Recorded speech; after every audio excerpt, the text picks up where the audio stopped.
अगर मैं आपसे कहूं कि दुनिया में एक ऐसी फौज तैयार बैठी है जो समुंदरों का सारा पानी पी जाएगी, जो इंसानों को नहीं बल्कि पूरी इंसानियत को खा जाएगी। ये कोई हॉलीवुड मूवी की स्क्रिप्ट नहीं है और ना ही ये किसी साइंस फिक्शन राइटर का ख्याली पलाव है। ये 1400 साल पहले रेगिस्तान अरब में बताई गई वो खौफनाक हकीकत है जो किसी भी दिन आपके न्यूज़ चैनल्स की सबसे बड़ी ब्रेकिंग न्यूज़ बन सकती है। आज हम जानेंगे ज़मीन के सबसे बड़े राज और लोहे की दीवार के पीछे छुपे याजूज और माजूज की मुकम्मल और सच्ची कहानी। दोस्तों, 21वीं सदी में हमें लगता है कि हमने ज़मीन को पूरी तरह दरियाफ्त कर लिया है। हम समंदरों की गहराइयों तक पहुंच चुके हैं और सैटेलाइट्स के जरिए हम जंगल के बीच गिरे पत्ते को भी देख सकते हैं। लेकिन हकीकत ये है कि अल्लाह की इस वसी ज़मीन पर आज भी कुछ ऐसे ब्लाइंड स्पॉट्स हैं जहां टेक्नोलॉजी अंधी हो जाती है। कुरान मजीद की सूरतुल कहफ हमें एक ऐसे ही पुरअसरार मकाम पर ले जाती है। ये कहानी है एक अजीम बादशाह की, एक खौफजदा कौम की और उन दरिंदों की जिन्होंने सदियों तक ज़मीन पर फसाद मचाया। बात सदियों पुरानी है। ज़मीन पर एक ऐसे शख्स का राज था जिसे अल्लाह ने बेइंतहा वसाइल और बेमिसाल हिकमत से माला माल किया था। कुरान उन्हें जुल्करनैन के नाम से पुकारता है। वो सिर्फ तख्त पर बैठने वाले हुक्मरान नहीं थे बल्कि एक अजीम मुसाफिर भी थे। अल्लाह ने कुरान में फरमाया, हमने उसे हर चीज़ का सामान दिया था। जुल्करनैन का मिशन ज़मीन पर अदल कायम करना था। उन्होंने मशरिक़ और मगरिब के अजीम सफ़र किए, लेकिन उनका तीसरा सफ़र वो सफ़र था जिसने इंसानियत की किस्मत को हमेशा के लिए बदल कर रख दिया। अपने अजीम लश्कर के साथ मुश्किल और अनजान रास्तों को पार करते हुए जुल्करनैन एक ऐसी जगह पहुंचे जो आम दुनिया से कटी हुई थी। कुरान उस जगह को बैन सद्दीन, दो पहाड़ों रुकावटों के दरमियान कहता है। यहाँ कुदरत ने दो अजीमुशान पहाड़ खड़े कर रखे थे जिनके बीच में एक तंग सा रास्ता था। ये जगह वीरानी और खौफ का मंजर पेश कर रही थी। यहाँ जुल्करनैन की मुलाकात एक ऐसी कौम से हुई जो शदीद दहशत में थी। उनके चेहरे गिर्द गुबार से उठे हुए थे और आंखों में मौत का साया था। कुरान कहता है, वो लोग बात समझने से कासिर थे, लेकिन खौफ की कोई ज़बान नहीं होती। उनकी थरथराहट और उनके इशारे चीख चीख कर कह रहे थे कि वो किसी बड़ी मुसीबत में हैं।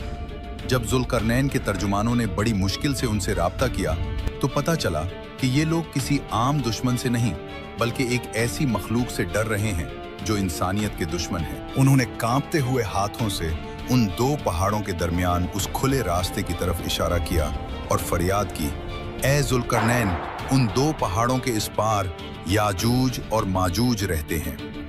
याजूज और माजूज जो हजरत नूह के बेटे याफिस की औलाद में से हैं, अपनी ताकत और वहशत में बेमिसाल थे। वो इंसानी शक्ल में होने के बावजूद दरिंदे थे। इस कौम ने बताया, वो ज़मीन पर फसाद फैला रहे हैं। वो हमारी बस्तियों में घुस आते हैं, हमारी फसलें तबाह करते हैं, हमारे जानवर खा जाते हैं और बेपनाह खून बहाते हैं। इस कौम ने जब जुल्करनैन की शान और शौकत देखी तो उन्हें उम्मीद की करन नजर आई। वो लोग भागे और अपना जमा किया हुआ माल ले आए। उन्होंने कहा, क्या हम आपको माल और दौलत दें? क्या हम आपको खराज दें? हम अपनी सारी दौलत आपके कदमों में रख देंगे। बस शर्त यह है कि आप हमारे और उनके दरमियान एक ऐसी दीवार बना दें कि वो कभी वापस ना आ सकें। जुल्करनैन ने इस सोने के ढेर को देखा। किसी भी आम बादशाह के लिए ये मुंह मांगी कीमत होती, लेकिन जुल्करनैन ने इनकार में सर हिला दिया। उन्होंने एक ऐसा जवाब दिया जो कुरान ने महफूज कर लिया। जो ताकत और माल मेरे रब ने मुझे दिया है वो तुम्हारे माल से बेहतर है। मुझे तुम्हारी दौलत नहीं चाहिए। फिर उन्होंने लोगों की तरफ देखा जिनकी आंखों में अभी भी डर था और कहा, मेरी अपनी कुव्वते बाजू से मदद करो। मैं तुम्हारे और उनके दरमियान एक ऐसी मजबूत दीवार बना दूंगा जो कयामत तक कायम रहेगी। जुल्करनैन जानते थे कि पत्थर की दीवार याजूज माजूज को नहीं रोक पाएगी। वो ताकतवर हैं, वो पत्थरों को तोड़ देंगे या उनमें सुराख कर लेंगे। उन्हें एक ऐसा मटेरियल चाहिए था जो नाकाबिले शिकस्त हो। जुल्करनैन ने हुक्म दिया, लाओ मेरे पास लोहे के बड़े बड़े टुकड़े। हजारों मजदूरों ने दिन रात मेहनत की। पहाड़ों को खोदा गया और लोहे के भारी भरकम ब्लॉक्स को उन दो पहाड़ों के दरमियान नीचे से ऊपर तक चुन दिया गया। दीवार उठती गई, यहाँ तक कि वो दोनों पहाड़ों की चोटियों के बराबर हो गई। लेकिन अभी लोहे के ब्लॉक्स के दरमियान गैप्स थे। जुल्करनैन ने कहा, इस लोहे को आग से दहकाओ। पहाड़ों के दरमियान बड़ी बड़ी भट्टियां जलाई गईं। हजारों लोगों ने धोंकनियों से हवा दी। आग का ऐसा मंजर था कि लोहा सुर्ख अंगारा बन गया। पहाड़ों के दरमियान की जमीन तंदूर की तरह तपने लगी। जब लोहा गर्म होकर फैलने लगा तो जुल्करनैन ने आखिरी और सबसे अहम हुक्म दिया, अब मेरे पास पिघला हुआ तांबा लाओ। उन्होंने इस गर्म सुर्ख लोहे पर पिघला हुआ तांबा डाल दिया। साइंस ये कहती है कि जब लोहा और तांबा मिलते हैं तो वो एक ऐसी भरत बनाते हैं जो लोहे से ज्यादा सख्त होता है और इस पर जंग नहीं लगता। तांबे ने लोहे के ब्लॉक्स के दरमियान सारे सुराख भर दिए। जब वो दीवार ठंडी हुई तो वो कोई मामूली दीवार नहीं थी। कुरान कहता है, बस वो याजूज माजूज न तो इस पर चढ़ सके और ना ही उसमें सुराख कर सके। वो दीवार शीशे की तरह चिकनी थी और फौलाद से ज्यादा सख्त। उस दिन वो दरवाजा हमेशा के लिए बंद हो गया। जुल्करनैन ने इस दीवार को देखकर गुरूर नहीं किया। उन्होंने आसमान की तरफ देखा और कहा, यह मेरे रब की तरफ से एक रहमत है। लेकिन फिर उन्होंने एक ऐसी बात कही जो आज तक फजा में गूंज रही है, लेकिन जब मेरे रब का वादा आएगा तो वो उसे रेजा रेजा कर देगा। और मेरे रब का वादा सच्चा है। दीवार बन गई, जुल्करनैन चले गए, वो कौम महफूज हो गई। लेकिन सवाल ये है, क्या वो हमेशा के लिए कैद हो गए? दीवार के उस पार क्या हो रहा है? क्या वो सो गए हैं? हदीस बताती है कि नहीं। हमें लगता है कि जुल्करनैन ने दीवार बना दी और किस्सा खत्म हो गया। हम अपने घरों में चैन की नींद सोते हैं, लेकिन हकीकत यह है कि पिछले हजारों सालों से इस दीवार के पीछे एक जंग जारी है। एक ऐसी जंग जिसके बारे में प्यारे नबी सल्लल्लाहु अलैहि वसल्लम ने फरमाया कि याजूज और माजूज सोए हुए नहीं हैं, वो हर रोज जागते हैं। उनका मकसद सिर्फ एक है, इस दीवार को गिराना। जरा तसव्वुर करें वो मंजर, हजारों लाखों की तादाद में ये खौफनाक मखलूक अपने नौकीले पंजों और औजारों से इस लोहे की दीवार को खिंच रही है। चिंगारियां उड़ती हैं, लोहे पर खिंचने की आवाजें गूंजती हैं।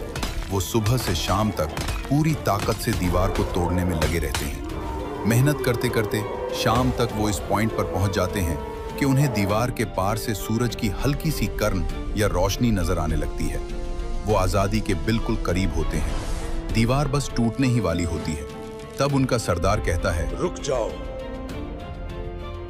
बहुत काम हो गया। बाकी जो बचा है वो कल सुबह आकर तोड़ेंगे और निकल जाएंगे। लेकिन वो सदियों से एक ही गलती करते आ रहे हैं। वो इंशाअल्लाह, अगर अल्लाह ने चाहा, कहना भूल जाते हैं। जब वो रात को सो जाते हैं तो अल्लाह की कुदरत हरकत में आती है। रातों रात वो टूटी हुई दीवार वापस जड़ जाती है।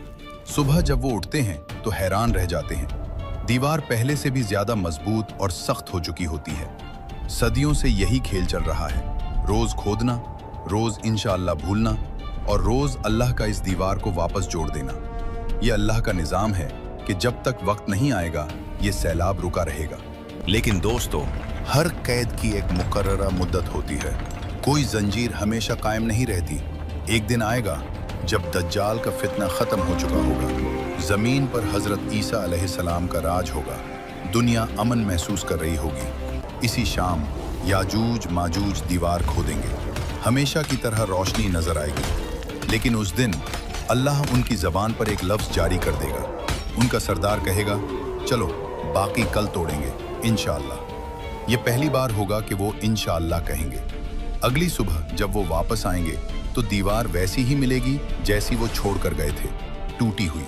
वो एक आखिरी ठोकर मारेंगे और सदियों पुरानी वो अजीम लोहे की दीवार धड़ाम से नीचे आ गिरेगी। फिर जो मंजर होगा वो इंसानियत ने आज तक नहीं देखा। कुरान कहता है, वो हर ऊंचाई से फिसलते हुए नीचे उतरेंगे। वो किसी रेगुलर फौज की तरह डिसिप्लिन में नहीं आएंगे, वो पानी के सैलाब की तरह आएंगे। उनकी रफ्तार इतनी तेज होगी कि कोई घोड़ा या गाड़ी उनसे बच नहीं पाएगी।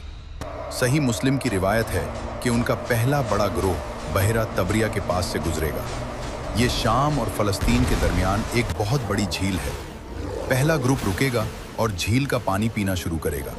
हजारों, लाखों पीते जाएंगे। जब उनका आखिरी ग्रुप वहां पहुंचेगा तो झील सूख चुकी होगी, जमीन फट चुकी होगी। वो हैरानी से कहेंगे, लगता है कभी यहाँ पानी हुआ करता था। वो आगे बढ़ेंगे। जो शख्स उनके रास्ते में आएगा मारा जाएगा।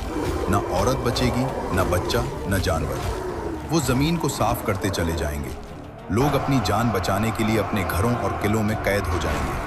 हत्ता कि हजरत ईसा अलैहिस्सलाम भी अल्लाह के हुक्म से मुसलमानों को लेकर कोहे तौर पर पनाह लेंगे। पूरी दुनिया याजूज माजूज के कब्जे में होगी। जमीन पर हुकूमत करने के बाद उनका तकब्बुर आसमान को छूने लगेगा।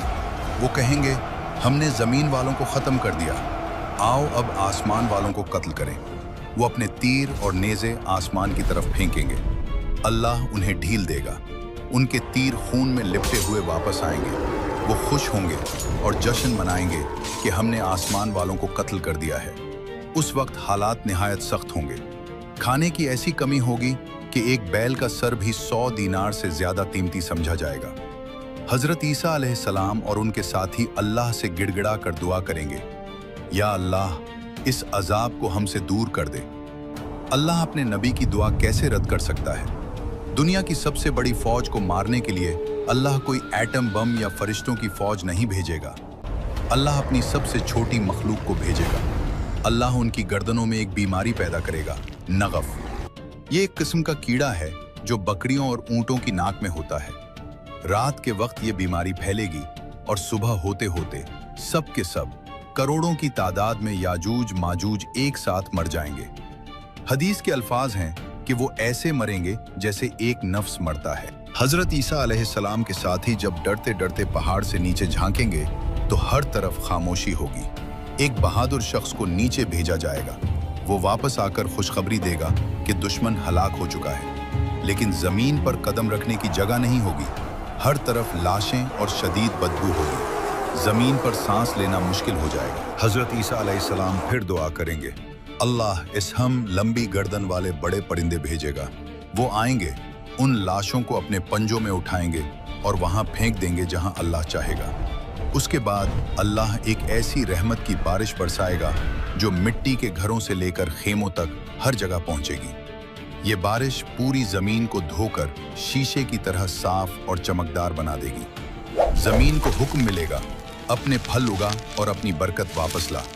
वो दूर इतना बरकत वाला होगा कि एक अनार का छिलका इतना बड़ा होगा कि पूरी जमात उसके साए में बैठेगी। शेर और बकरी साथ चरेंगे। बच्चे सांपों से खेलेंगे, लेकिन कोई किसी को नुकसान नहीं पहुंचाएगा। दोस्तों, याजूज और माजूज की कहानी सिर्फ एक वाकया नहीं, एक वार्निंग है। वो दीवार आज भी वहीं है, वो कोशिश आज भी जारी है। सवाल ये नहीं कि वो कब आएंगे, सवाल ये है कि जब वो आएंगे तो क्या हमारा ईमान इतना मजबूत होगा कि हम दज्जाल और उस फितने का मुकाबला